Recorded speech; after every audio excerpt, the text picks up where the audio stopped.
그래서 그 가사가 나를 창세 전부터 계획하시고 라고 할 때 저랑 바나바의 눈이 마주쳤어요. 딱 나를 창세 전부터 할 때. 그 다음에 그 가사가 하나님이여 주의 생각이 얼마나 보배로우신지요. 하나님 나를 살리사 주를 감사합니다라고 할 때 와, 이 노래가 이렇게 와닿을 때가 있었나 생각할 정도로 참 바나바가 큰 영적인 역할을 해주고 있는 것 같습니다. 오늘의 말씀은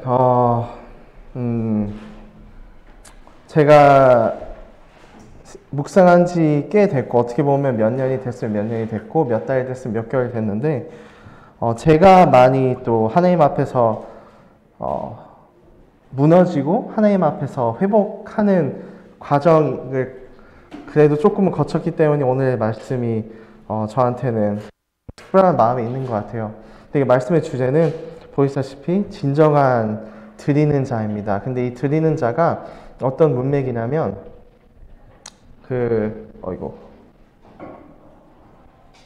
드린 자의 문맥은 뭐 예배를 드리다 그 문맥이 아니고 정말 나의 갖고 있는 것들, 나의 재정과 물질을 하나님께 드린다라는 개념으로 드리는 자입니다. 진정으로 드리는 자. 그래서 오늘은 고린도후서 9장, 8장, 9장, 특히 9장을 보게 될 텐데 그 전에 문맥을 설명해 드릴게요. 일단 고린도후서라는 책은 고린도 교회 사도 바울께 쓰신 두 번째 책이고 특히 8장, 9장 중심은 특별합니다. 재정과 드림과 헌금과 연보에 대한 말씀이 명확해요. 자, 그 당시에 예루살렘 교회가 많이 힘들어했습니다. 재정적으로. 진짜 살아가기 힘들었어요. 그리고 사도 바울은 이 교회를 돕고 싶은 마음이 있었습니다. 근데 왜 돕고 싶었냐라고 물어봤을 때 몇 가지 이유가 있지만 많은 학자들이 추측하는 것은 사도 바울이 믿기 전에 사울이었을 때 예루살렘을 많이 핍박했잖아요. 많은 그리스도인들을. 그래서 거기에 대한 그런 죄책감도 있고 미안함도 있고 그래서 더욱더 애정이 갔던 교회가 예루살렘이 아니었을까. 그래서 많이 그들 힘들었을 때 돕고 싶지 않았나 생각을 했는데 여기서 세 가지 영향이 있어요. 왜 예루살렘 교회가 너무 힘들었냐. 첫 번째 사두개파의 영향인 거죠. 예루살렘 유대인들이 많이 모인 중심지에 그리스도인들이 많이 생겨나면서 사두개파는 당연히 싫어했죠. 바리새인도 아니었어요. 바리새인은 그나마 사도 바울도 바리새인이었는데 이해가 됐던 거예요. 구약을 너무 잘 알고 메시아를 믿고 특히 부활을 사두개파의 특징은 부활을 안 믿었어요. 부활을 안 믿었기 때문에 메시아를 그 부분에서 안 믿었고 그리스도께서 죽으시고 돌아가시고 부활하셨다고 했을 때 사두개파는 이걸 인정할 수가 없었던 거예요. 근데 사두개파가 유대인 사회에서 너무나도 많은 영향을 갖고 있어서 그리스도인으로 이젠 다시 거듭난 유대인들을 사회에서 아예 매장시키고 끊어버렸던 거예요. 그래서 재정, 사회적인 부분 다 끊어졌던 겁니다. 그래서 밥줄이 끊긴 거죠. 수입이 없었던 거예요. 자, 두 번째, 초대교회. 사도행전 2장에 보면 유명한 우리가 특히 모임 안에서는 많이 아는 구절이죠. 그들이 어려웠기 때문에 그리스도인들이 서로 갖고 있었던 그리스도인은 그들을 팔고 있는 것을 다 드렸다. 근데 이제는 어느 몇 년, 5년, 10년이 지나 그것도 이제 힘들어진 거예요. 사도행전 2장의 영향은 이제는 좀 그게 다운이 된 거예요. 왜냐면 진짜 드릴 걸 다 드렸으니까. 그리고 마지막 이때 하필 기근이 있습니다. 이 세 가지 이유 때문에 이들은 정말 살아가기 힘들었던 거예요. 수입이 없고 더 이상 주위에 있는 성도들도 도와줄 수 없는 상황이고 그리고 기근까지. 백업에 백업도 다 없는 관계가 된 거죠. 그래서 사도 바울이 교회를 많이 돌아다니면서 이걸 많이 강조했던 거예요. 우리 예루살렘 교회를 도와주자. 있는 걸 모아서 도와주자. 그래서 고린도전서 8장의 문맥은 이겁니다. 마게도니아 교회를 언급해요. 고린도 교회한테 이 편지를 보낼 때. 왜냐하면 마게도니아 교회는 너무나도 가난한 교회들이 많았다는 거예요. 마게도니아에. 그들도 예루살렘처럼 심각하지 않았지만 그들도 가난했고 그들도 환난과 시련을 다 예루살렘 교회가 정말 극한 도움이 필요했을 때 없는데도 불구하고 넘치는 기쁨으로 그들은 드렸다는 거예요. 근데 고린도 교회는 우리도 알다시피 조금 더 부유한 교회였어요. 재정적으로 그래도 좋은 직장, 돈을 어느 정도 버는 직장이 잡는 성도들이 많았고, 뭐 예를 들어 변호사, 뭐 의사도 꽤 있었고요. 근데 그들은 어떻게 됐냐면 1년 전에 이걸 처음 소식을 들었을 때, 아 그래, 우리도 그리스도인이지, 그들이 필요하면 우리는 들어야지, 말과 선포를 다 했다는 거예요. 그래서 사도 바울은 너무 그거에 격려를 받아서 마게도니아 교회를 위로할 때 걱정 말아라, 고린도 교회도 지금 드릴 준비가 돼 있다, 마음과 그 불타는 마음을 갖고 있다, 예루살렘을 돕기 위해서. 그랬지만 1년이 지나 아직 드리지 않은 상태였습니다. 그래서 오늘의 말씀 고린도 후서 9장은 그 문맥에서 우리는 얘기를 하려고 합니다. 그래서 오늘의 아웃라인이 이렇게 됩니다. 우리 주제는 진정으로 드리는 자, 아니면 a true giver에 대한 말씀이고, 본문은 고린도 후서 전장인데 15절밖에 안 돼요. 1절부터 15절. 그래서 한번 읽어보겠습니다. 혹시 그 율 형제? 고린도 후서 9장 전장 읽어주시겠어요?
네, 감사합니다. 그래서 오늘의 아웃라인 이렇게 됩니다. 첫 번째 1절부터 5절 봤을 때 드리는 자의 과정을 우리는 보겠고요.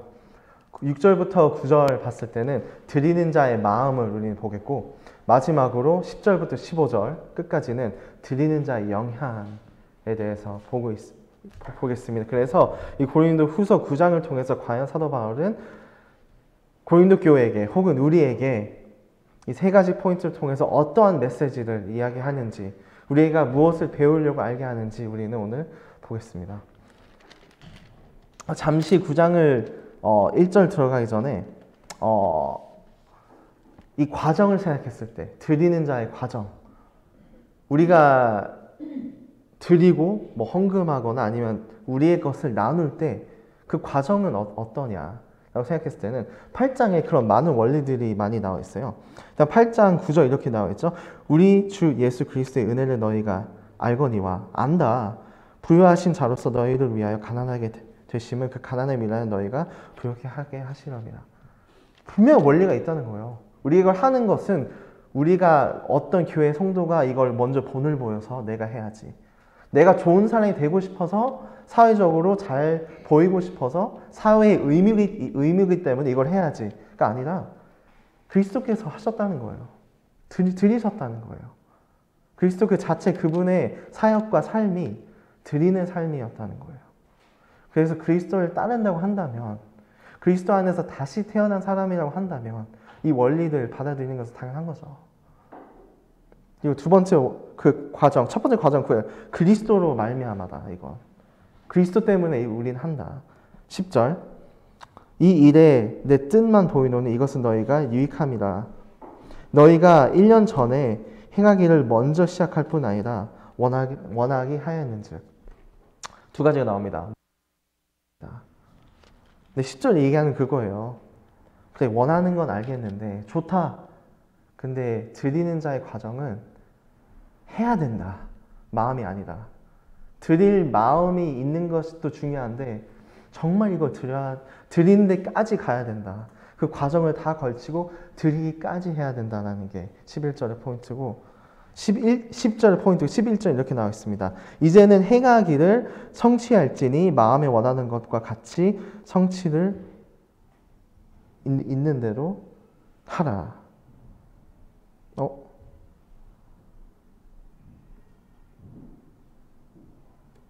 네. 잠시만요.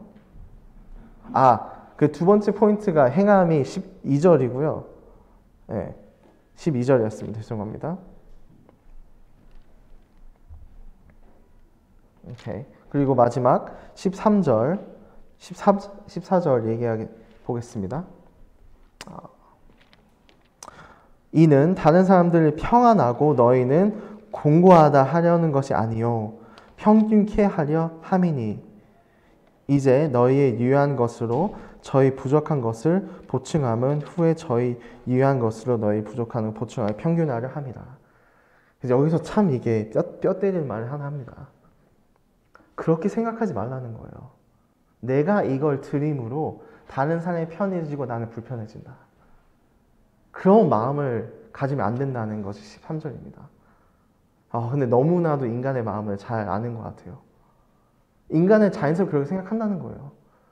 내가 이거 드림으로 내가 좋아? 남이 좋지. 남이 좋으려고 하는 거지. 그리고 14절은 사도 바울 그렇게 이야기하는데 그게 아니다. 이걸 하는 것은 내가 뭐가 없어지고 남이 뭘 얻어가고가 아니다. 그리스도께서 만드신 교회 시스템 안에서는 누군가는 필요하고 누군가 부유할 때 그것을 시간에 딱 맞게 채워짐으로 그래서 평등케 하는 목적이 있다라는 것을 얘기해주고 있습니다. 그래서 절대 그 득실로 생각하면 안 된다라는 것을 얘기해주고 있어요. 그리고 우리가 9장을 보게 될 때 드리는 그 원리 중 하나는 그겁니다. 하나님은 절대 드리는 원리를 얘기할 때 금액을 갖고 절대 평가하진 않는다는 거예요. 절대로. 부유한 자가 더 드릴수록 더 좋고 적게 드릴수록 덜 좋다가 아니라 비율을 얘기합니다. 내가 너희한테 준 만큼의 비율을 드리는 것은 평가하세요. 잠깐 그 마가복음 12장으로 같이 보면 좋겠습니다.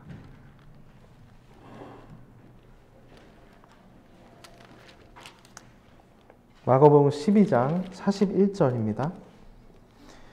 예수께서 연목회를 대하여 앉으사 무리의 연목회에 돈을 넣는 것을 보실 여러 부자는 많이 넣었는데 한 가난한 과부는 와서 2 렛돈 곧 한 고들란트를 넣었는지라. 예수께서 제자들을 불러다가 이르시되 내가 진실로 너에게 이르노니 가난한 과부는 연목회에 넣는 모든 사람보다 많이 넣었도다 라고 얘기합니다.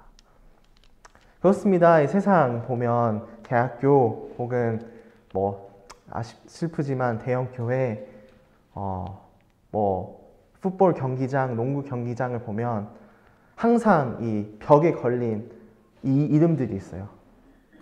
근데 보통 어떤 이름들이냐면 그 학교나 아니면 인스티튜션이나 가장 많이 도네이션 한 사람들 이름이 올라갑니다. 근데 주님께서는 반대죠. 제자들한테 가르칠 때 그렇게 가르쳤던 거예요. 많이, 헌금 많이. 이 세상은 벽에 붙이는 이름들, 그런 사람들을 가리키면서 이거는 내가 원하는 게 아니다. 금액이 아니다라는 거예요. 이 과부는 두 렛돈을 드렸다고 해요. 근데 한 렛돈이 오늘날 층에서 얼마냐면 10원의 8분의 1입니다. 그래서 두 렛돈은 10원의 4분의 1을 드린 거예요. 어떻게 보면 이때 로마 시대 때는 렛돈은 돈으로 치지 않았어요. 예를 들자면 한국에도 10원짜리는 이제는 솔직히 돈으로 치지 않잖아요. 솔직히. 그랬던 돈이었던 거예요. 사회한테 거의 이제는 가치가 없는. 근데 그걸 드리고 주님께서는 그 여인을 칭찬하셨어요. 그래서 말씀의 원리는 확실해요. 금액이 아니라 받는 만큼 나는 얼만큼 비율적으로 드리느냐는 보신다는 겁니다. 그래서 9장에 우리가 그 과정을 계속 봤을 때 2절에 1, 2절은 사도 바울께서는 칭찬해요. 너희는 드릴 마음이 있었다. 그래서 이 부분을 쓸 필요가 없었다. 그래, 그 마음이 첫 번째 스텝인데 너무 잘했다 라고 해요. 근데 이 모든 과정 가운데 뭐가 빠졌냐면, 그리고 고린도 교회한테 혼내키는 거 아니에요. 그냥 계속 격려하는 거예요. 네, 계속 리마인드 시켜주는 거예요. 5절에 이름으로 내가 형제들아 먼저 너에게 가서 너에게 전에 약속한 연보를 미리 준비케 하려 하신 목적인 거예요. 그래서 이 과정 가운데 마음 먹어요. 그리고 우리가 믿는 자로서 마음을 많이 강조합니다. 다른 부분에 있어서는 기도, 보이는 것보다는 마음이죠. 믿음, 보이는 것보다는 마음, 행함도 중요하지만, 근데 이 부분에서는 사도 바울께서 강조하는 거는 그래, 마음도 중요한데 근데 그 마음을 갖다가 행함으로 직접 드리는 것까지가 중요하다는 거예요. 그게 과정이라는 거예요. 그리고 그것뿐만 아니라 이 과정 가운데 우리의 마음 자세가 어떤지도 봐야 된다는 겁니다. 5절 후반에 그렇게 나와 있어요. 마지막 부분, 준비하여야 참 연보답고 억지가 아니니라 라고 해요. 근데 오늘 본문에 억지라는 단어가 딱 2번 나올 겁니다. 한국어 둘 다 억지라는 단어를 써요. 영어로는 둘 다 grudging이라는 단어를 써요. 근데 헬라어는 조금 다릅니다. 원본은 다릅니다. 여기서는 pleonexia라는 단어를 씁니다. 근데 그 억지의 pleonexia 뜻은 뭐냐면 탐욕이라는 의미가 담겨져 있어요. interesting 하죠. 탐욕? 탐욕스럽게 드린다? 그게 무슨 소리지? 계산적으로 드린다는 얘기예요. 내가 어떻게 하면 덜 드릴 수 있을까? 내가 어떻게 하면 더, 내 손해를 안 보고, 어떻게 하면, 내 것을 가장 채우면서 드릴 수 있을까? 탐욕스러운 마음을 갖지 말라는 것을 사도 바울께서는 그 단어로 스페시픽하게 나타내십니다. 반대는 뭘까요? 아낌 없는 마음으로 드리는 게 아닐까요? 그래서 이 첫 번째 1절부터 5절 봤을 때 8절도 갖고 와서 드리는 자의 과정, 진정으로 하나님께서 원하는 드리는 자의 과정은 일단 원하는 마음이 있어야 되고 원함에 멈추는 것이 아니라 직접 그것을 준비하고 드려야 되고 그 과정 가운데 다 임해야 되고 그것뿐만 아니라 처음부터 끝까지 다 드렸을 때 혹은 끝나고 나서라도 탐욕스러운 그 계산적인 마음은 없어야 된다는 거예요. 아낌없이 드리는 마음, 그게 주님께서 원하는 마음입니다. 그래서 메시지는 명확하죠. 사도 바울은 어떤 메시지 하나. 이 사역을, 이것도 사역이다. 드리는 것도 개개인의 사역인데 제대로 완성해라 할 거면. 그리고 제대로 하는 것이 아니라 잘 완성해라라는 거예요. Complete the work well.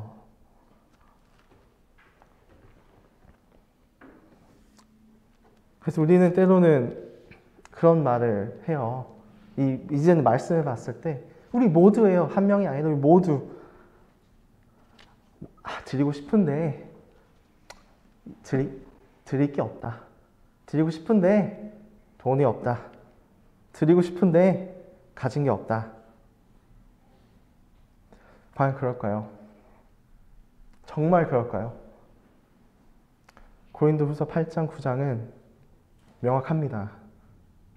필요한 성도의 데피니션은 예루살렘인 성도들이었어요.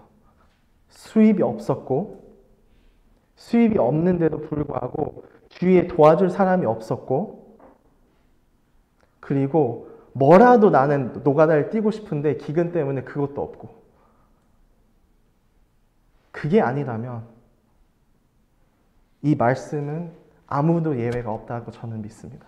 분별했을 때 우리는 다 드려야 될 마음과 사역이, 책임이 우리한테는 다 있다는 것입니다.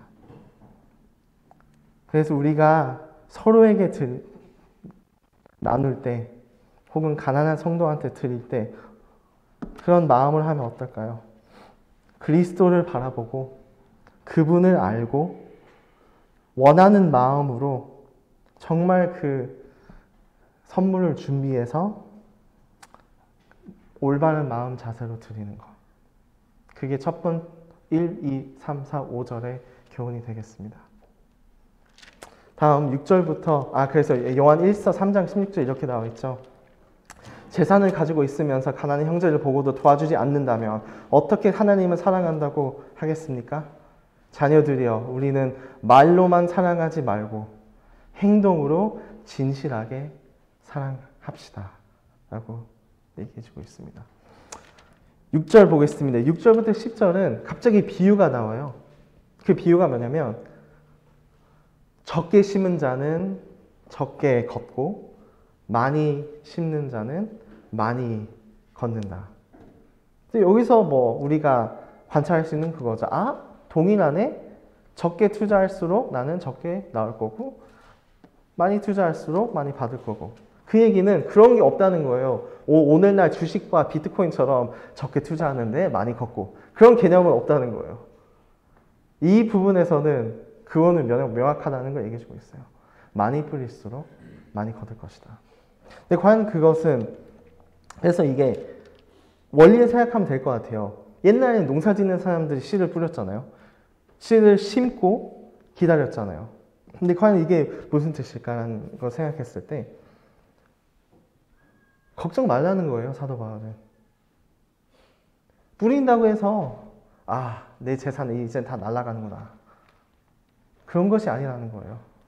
하나님께서 이것은 기억하시고 하나님의 타이밍에 하나님의 방식으로 그게 물질이든 영적인 축복이든 기쁨이든 뭐 재정이든 어떤 간에 다시 돌아온다는 거예요. 하나님께서는.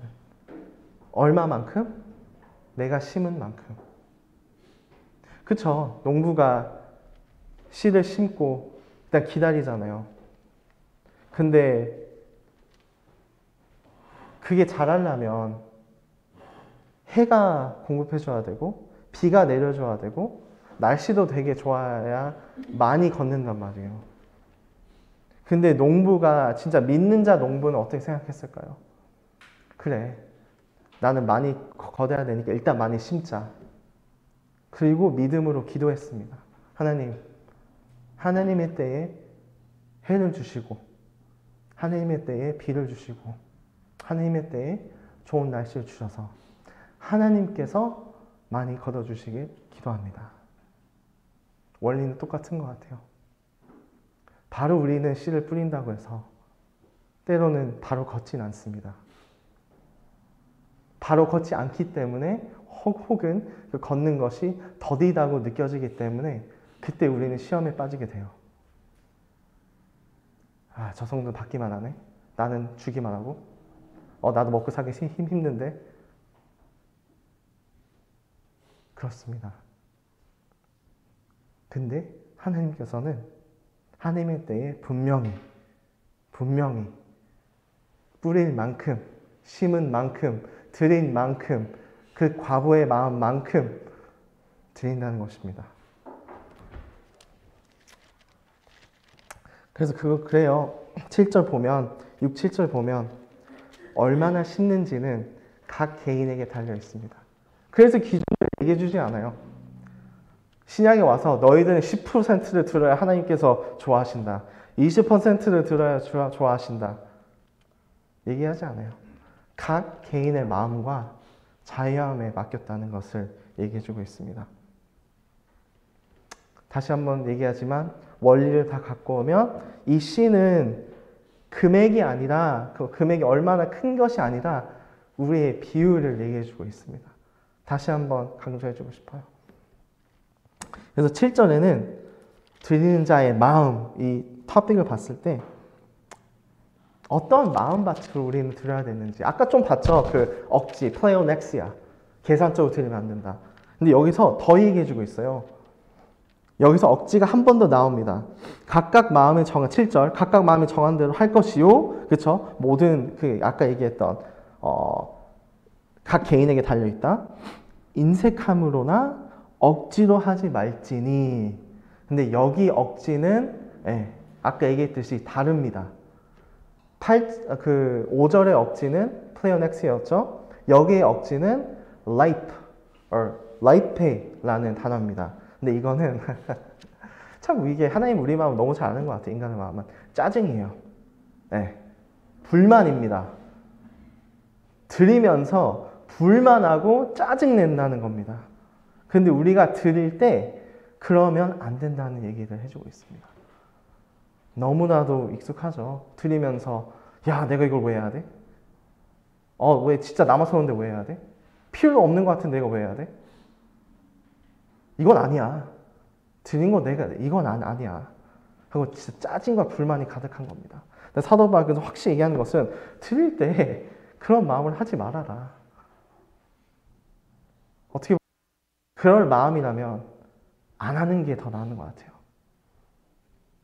왜냐 다음 인색함이라는 게 나오거든요. 좁은 마음입니다. 혹은 의무적으로 한다는 게 또 바탕이 되어 있습니다. 좁은 마음, 쪼잔한 거예요.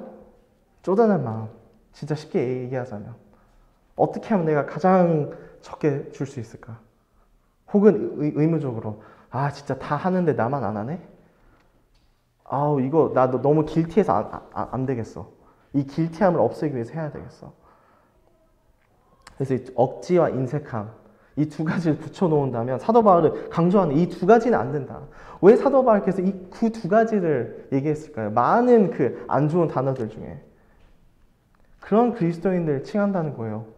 드리면서 짜증내고 불만하고 좁은 마음으로 어떻게든 아끼려고 하는 마음으로 의무적으로 하는 그리스도인은 사도 바울께서는 드릴 때 이런 마음이면 하지 말아라. 그 대신 어떻게 하냐면 너희들은 7절 후반에 나와 있죠. 말지니 하나님은 즐거이 내는 자를 사랑하십니다. 즐거이 내는 자. 이 즐겨낸다는 맞아요. hilarious라는 단어에서 나왔는데 영어로는 hilarious라는 단어도 그렇게 나와 있어요. 행복하고 큰 웃음으로 드리다라는 의미가 담겨져 있습니다. 큰 웃음으로 행복하게 드리는 자가 되라고 합니다. 그게 바로 드리는 자의 마음이라고 얘기해주고 있어요. 그리고 그것도 중요하지만 저한테는 우리 모두한테 가장 중요한 것은 그런 것 같아요. 하나님께서 이런 자를 사랑하신다는 거예요. 마지막 부분. 하나님께서 사랑하시느니라. 우리에게 그게 제일 중요한 게 아니겠어요? 항상 우리가 주님을 생각할 때 생각하잖아요. 하나님, 어떻게 나는 하나님께서 기뻐하시는 자가 될 수 있습니까? 어떻게 또 하나님은 나를 봤을 때 뿌듯해하고 나를 봤을 때 되게 사랑스럽고 어떻게 하면 내가 그런 자녀가 될 수 있습니까? 라는 기도를 하잖아요. 그 모든 많은 정답 중 하나는 여기 그대로 나와 있습니다. 억지와 인색함으로가 아닌 큰 웃음과 행복하고 즐기는 마음으로 드리는 자가 되십시오.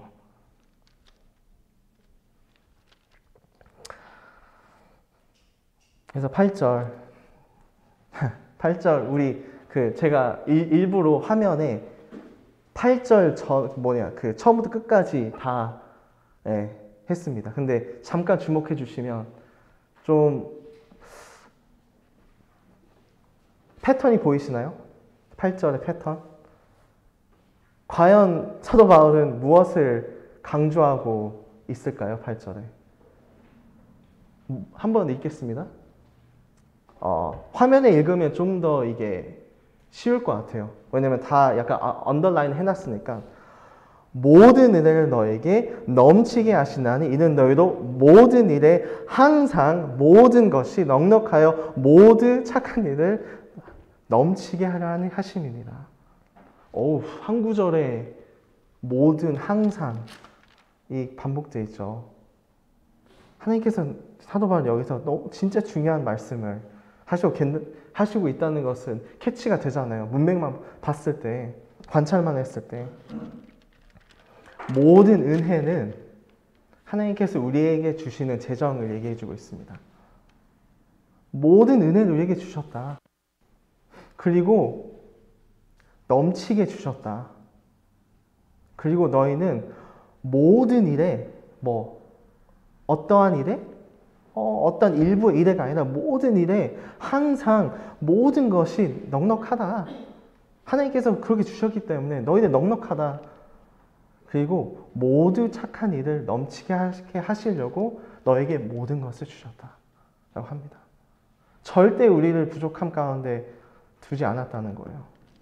정말 그 예루살렘 교회 상황 외에는 항상 우리에게 그런 것을 주셨고 항상 우리에게 넉넉하게 주신 이유는 항상 우리가 착한 일을 할 수 있을 때 혹은 나눔의 기회가 보여졌을 때 항상 우리가 할 수 있도록 그게 하나님의 원리인 거예요. 여기에. 여기서 포인트는 하나님께서는 심을 수 있는 기회를 풍성하게 주신다는 거예요. 항상. 우리 교회 안에서도 항상 그 풍성한 기회가 있다는 겁니다. 근데 이걸 보고 아마 그런 사람들이 있을 수 있을 것 같아요. 참, 넉넉하게? 넘치게? 내 은행 보여줄게. 너 넘치는 거 아니야. 그쵸? 그리고 솔직히 제 입장에서는 그걸 들었을 때 감히 할 그런 위치도 아니고 어떤 마음으로 제가 거기서 어떻게 내가 할 수 있겠습니까? 근데 이 구절을 봤을 때는 참 그 생각이 들더라고요. 때로는 우리는 되게 주관적으로 생각하는 인간들이라는 생각이 드는 것 같아요. 정말 우리가 예를 들자면 우리 각각 은행 통장을 봤을 때 정말 필요한 것이 뭔지, 정말 우리의 편리가 뭔지, 우리 럭셔리가 뭔지, 혹은 우리 적금, 세이빙이 뭔지 생각해 봤으면 좋겠어요. 우리는 주관적으로 생각해요. 저도 너무나 주관적으로 생각해요. 편리인데 필요로 생각하고요.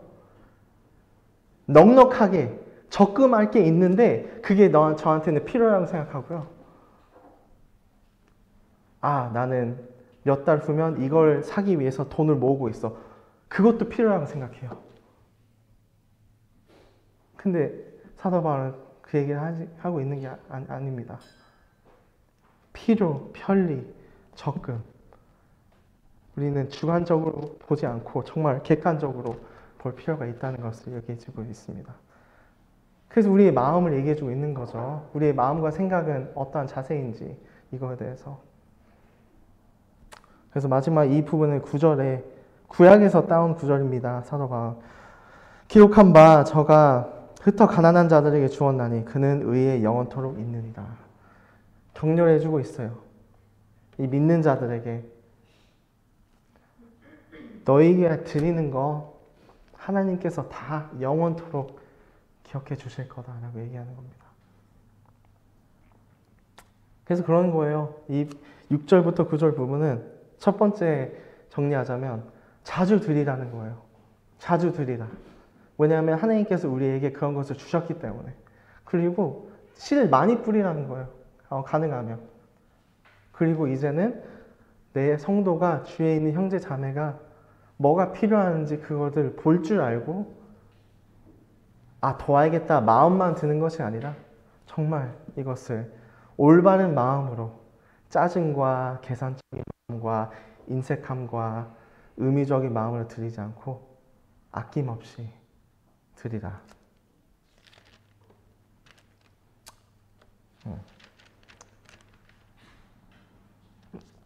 마지막으로 10절부터 15절 보겠습니다. 10절은 이렇게 시작해요. 심는 자의 씨와 먹을 양식을 주시는 이가 너의 심을 것을 주사 풍성하게 하시고 너에게 의의 열매를 더하게 하시리니. 잊지 말라는 겁니다. 내가 갖고 있는 옷, 집, 물질, 재정, 뱅크 어카운트 하나님의 것이라는 것을 얘기해주고 있습니다. 10절에. 그리고 하나님께서는 더 주신다는 겁니다. 풍성하게 주사. 영어로는 increase. 계속 주신다는 거예요. 우리에게. 왜? 우리에게 더 주신 이유는 우리에게 더 나누려고, 그러므로 우리가 더 많은 영적 열매를 맺게 하심의 목적인 거예요. 결국 영적인 축복에 있는 거예요. 우리 드리는 자의 영향, 이 세 번째 부분 봤을 때는 첫 번째 영향은 우리 드리는 자의 영향인 거예요. 우리가 받는 거예요. 내가 더 범으로, 내가 더 나눔으로 나는 더 많은 하나님 안에서 열매를 맺는다. 11절 너희가 모든 일에 부유하여 너그럽게 연보 혹은 나누고 라고 얘기하고 있잖아요. 이게 두 번째 드리는 자가 갖고 있는 영향은 그 드리는 자는 부유하다 라고 얘기할 수 있습니다. 근데 참 이상하죠. 세상은 이걸 보고 아마 반대할 거예요. 아니, 생각해봐라. 드릴수록 난 없는 거다. 드릴수록 나는 마이너스다. 세상은 그렇게 얘기하지만 하나님께서는 드릴수록 너희는 부유하다는 거예요. 드리는 자가 결국에는 부자라는 겁니다. 고린도전서, 고린도전서 1, 2, 3장을 봤을 때 많은 문제들이 있었잖아요. 그 책을 보면. 근데 그 문제의 원인 문제가 있었어요. 사도 바울이 얘기하는 거. 3장의 초반에 나오는데 그 문제의 원인은 영적으로 미성숙했다는 거예요. 아니, 너희들 이미 가르쳤고 몇 년 후에 왔는데 그대로다. 이제 단단한 음식을 먹어야 되는데 아직도 우유를 왜 먹고 있냐 라는 거예요. 영적으로 미성숙하다는 거예요. 그래서 어떠한 형제님 이런 말 했습니다. 우리 그리스도인들은 때로는 나는 저 성도에 비해서 얼마나 성숙하냐, 이 성도에 비해서 얼마나 덜 성숙하냐 라고 알고 싶다는 거예요. 때로는 내가 얼마나 성숙한지 하나님 앞에서도. 근데 어느 형제님 이렇게 얘기했습니다. 정말 얼마나 성숙한지는 하나님만이 알겠지만 얼마나 성숙한지에 보고 싶으면 그 증거 중 하나는 얼마나 그 사람이 드리는지를 보면 된다는 거예요. 왜냐하면 말씀은 어떻게 보면 더 영적으로 철이 들수록 더 드린다는 겁니다. 왜냐하면 더 드릴수록 그 사람은 더 영적으로 부유하기 때문이에요. 부유하다는 프루타이즈라는 단어를 쓰는데 이 단어가 다른 신약 성경에 언제 쓰여지냐 보면 그리스도 안에서만 얻을 수 있는 부유를 칭할 때만 이 단어를 씁니다. 그래서 많이 드리는 자가 얻는 영향, 정말 영적으로 하나님을 많이 경험하는 겁니다. 다른 사람들이 못하는. 부자의 특징은 그거예요. 부족함이 없다. 정말 그리스도인이 계속 드림으로 부유해지고 그러면 나는 아무런 부족함이 없다. 그렇게 되면 그 사람은 더 이상 있어도 없어도 가난해도 부자여도 재정에 대한 집착은 안 해요. 재정에 대한 불안이 없고요. 내일에 대한 불안이 없어요. 왜냐 하나님께서 채워주실 거라 믿기 때문에. 그 믿음의 굳건함이 부요하기 때문에.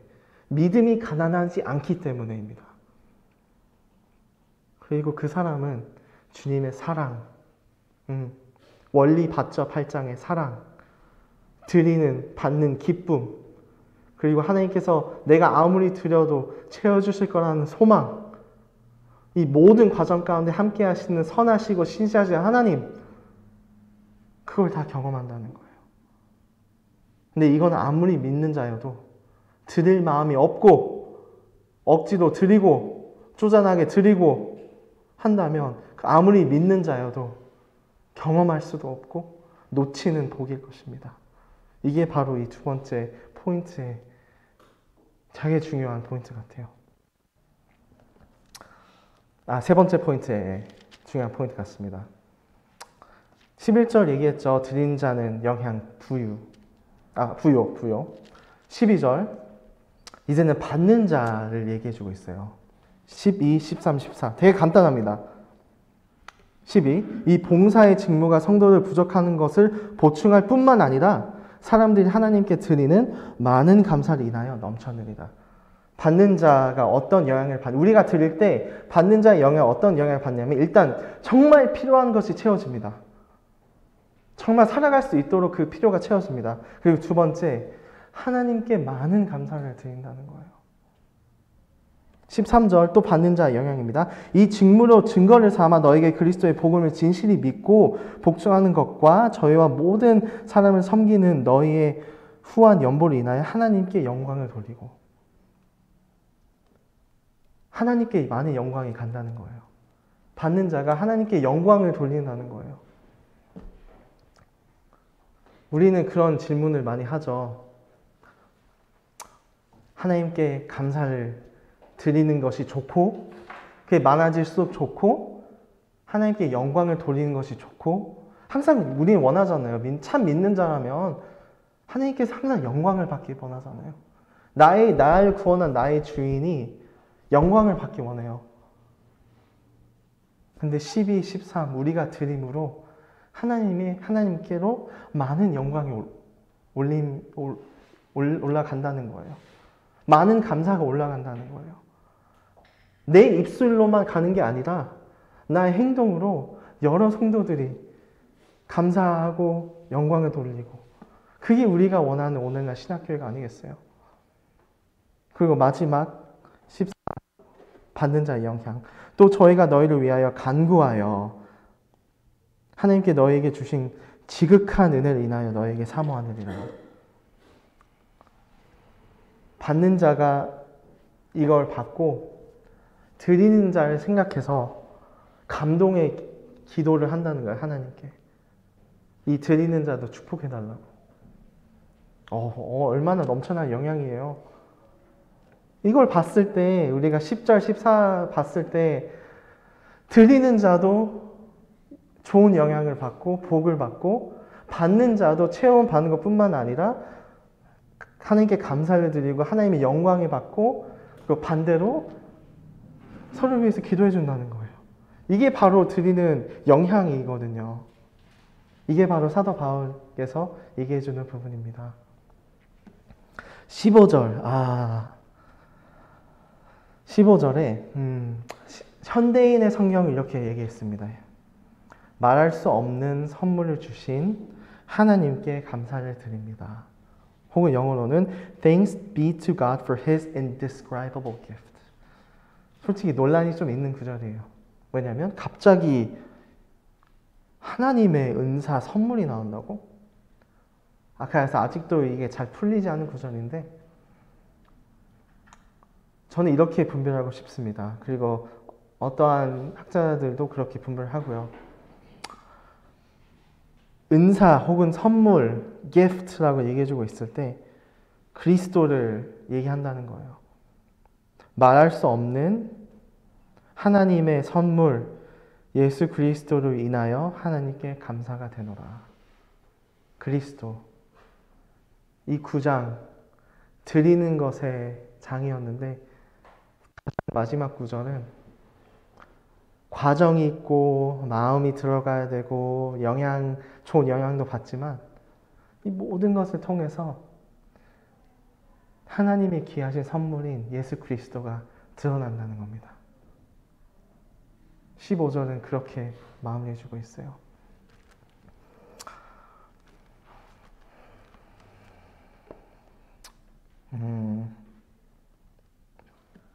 이게 바로 초대교회, 신약교회의 모습이었습니다. 그리스도께서 원하셨던, 그리고 태초 때부터 교회를 디자인했을 때 만드셨고요, 이 부분을. 때로는 저도 찔리는 게 그 생각을 해요. 우리 모임? 뭐가 경건한 걸까? 우리 모임이 좋은 특징이 뭘까? 왜 우리는 초대교회, 신약 성경적인 교회를 따르려고 할까? 근데 때로는 중요하지 않다는 건 아닙니다. 떡과 잔 매주 드리고, 형제들 매주 나와서 준비해서 하고, 올바른 말씀이 전해주고, 자매님들 노을 쓰고 그 의미를 알고, 겉에 있는 모양을 때로는 많이 생각한다는 거예요. 다시 얘기하지만 중요하지 않다는 것이 아닙니다. 근데 그때도 돌아가 보자는 거예요. 그리스도께서 승천하시고 초대교회가 세워졌을 때, 이 초대교회는 그때 이 사회에서는 충격적이었습니다. 왜 충격적이었을까요? 일단 매주 하고, 이때 모이고, 이때 기억하고, 자매들 노을 쓰고, 그걸 표현하고, 보여지는 것들은요, 행하는 스케줄을 딱딱 지키는 거는 유대인들이 더 잘했어요. 그래서 그 부분에 충격적이지 않았어요. 심지어 이방인들도 제사를 드리고 할 때 그들만의 프로세싱이 있었던 거예요. 바깥 모양, 이걸 우리가 떡과자 놓으면서 그 비슷하게 뭘 넣고 그것을 숭배하고. 그게 충격적인 게 아니었어요. 초대교회가 그 시대에 달랐고, 초대교회가 그 시대의 충격이었고, 달랐던 이유는 아낌없이 나눴기 때문이었어요. 그거는 유대교회도 이방인들도 보지 못했던 부분이었어요. 정말 내가 가난한데도 불구하고 더 가난한 성도가 있기 때문에 서로를 도와주는 모습. 그게 충격이었다는 거예요. 그래서 자연스럽게 생각해 봤죠. 오늘날 우리가 과연 모임으로서 신약 성경적인 교회로 칭하지만 무엇을 중요시하는지. 솔직히 우리 교회에 떡과 잔이 없어지면 이 교회를 나가실 분들이 많다고 생각해요. 저도 아마 그렇게 생각할 것 같아요. 근데 과연 드리는 것이 있고 없다고 해서 그게 내가 나가느냐 참석하느냐 팩터가 되냐는 거예요. 우리 마음을 봤을 때. 그 마음을 봤을 때는 내가 어떻게 보면 이 보여지는 경건의 모양, 중요하지만 경건의 모양을 정말 경건한 마음보다 더 따르고 있지 않나 라는 생각이 드는 거죠.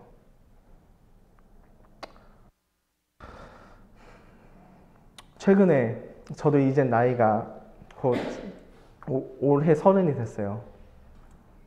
그래서 저의 그 한국에 있는 동기들은 정말 그런 그 교회에서 교사의 역할을 많이 하고 있는 친구들이 되게 많아요. 동기들 가운데. 학생의 교사나 주일학교 교사나, 그리고 그냥 시작하는 것이 아닌데 이제는 어느 정도 거기에 자리를 잡아서 정말 좀 많이 하는 그 교회 학교에서. 근데 최근에 올 여름에 전국 교사 세미나가 있었습니다. 근데 그 주제가 혹시 뭐였는지 아세요? 프로그램의 시대는 끝났다는 거예요. 끝났다라는 주제를 갖고 있습니다. 지금까지 왜냐면 교회가 지난 10년, 20년, 30년 보면 프로그램 중심으로 많이 했었어요. 그걸로 인해서 복음을 많이 전했고 진짜 구도자들이 많이 왔고 교회 안에서 양육을 많이 했고 프로그램으로. 근데 지난 10년간 우리는 뭘 봤습니까? 아마 매주 여기 나오시는 분들은 조금 모를 수 있어요. 근데 미국, 한국 통틀어서 기독교 전체 모임도 포함해서 급격히 하락하고 있습니다. 수가 적어지고 있어요. 다음 세대가 걱정될 정도로. 그리고 거기서 이거는 모임뿐만 아니라 기독교 전체에서 지금 사태가 하나 벌어지고 있습니다. 바로 3040 사태예요. 그게 과연 뭘까요? 3040 사태는 교회, 모임 포함해서 모든 기독교에 전반적으로 30대, 40대가 없다는 겁니다. 그것뿐만 아니라 3040이 가장 연약하고 교회를 참석하지 않고 줌 횟수가 가장 많고 그리고 다음 세대의 다통을 이어나갈 마음이 없는 그만큼 양육이 안 돼 있는 3040이 급격히 줄어들었고 지금도 많이 작다는 거예요. 신기하고 20대 때는 괜찮대요. 20, 10은 괜찮대요. 50, 60, 70, 80도 괜찮고 30, 40이 유독 심하게 그걸 겪고 있다고 해요. 근데 우리는 생각해 볼 수 있죠. 아니 그거는 뭐 그들의 책임 아닌가? 그쵸, 일부는 그게 있습니다. 왜냐면 진짜 집회를 참석하지 않고요. 네, 집회 참석률이 가장 낮고 정말 성경 지식도 진짜 모르고 아직도 부모님들 영향을 많이 받는다는 거예요. 영적인 도움이 필요해. 교회한테 가는 게 아니라 부모님한테 간다는 거예요. 3040 세대가.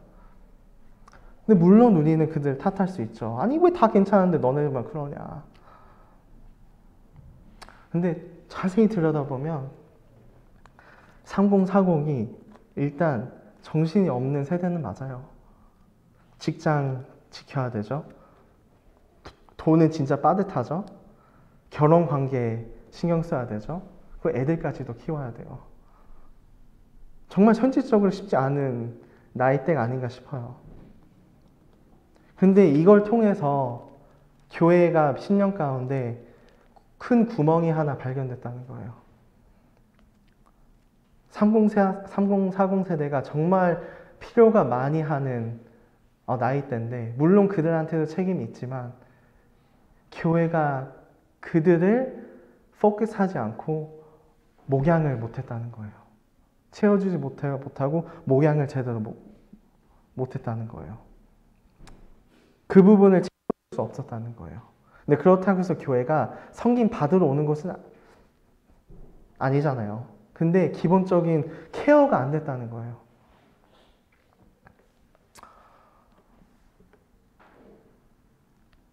그래서 교회들은 솔루션을 뭘 갖고 있냐? 프로그램 시대는 끝났다. 그럼 어떤 교회가 세워져야 교회가 회복할 수 있느냐라고 얘기했을 때는 모두가 목자가 되는 교회가 솔루션이라고 합니다. 모두가 목양하는, 서로를 목양하는 교회예요. 그 어떤 누구 3040, 1020, 50, 60, 70, 80이 교회 안에서 다 케어를 받고 필요가 채워지고 다 주님 안에 성장할 수 있도록 그런 교회가 필요하다는 거예요. 근데 목양은요, 진짜 쉽지 않은 것 같아요. 왜냐하면 목양의 큰 부분이 오늘 고린도 후서 9장이거든요.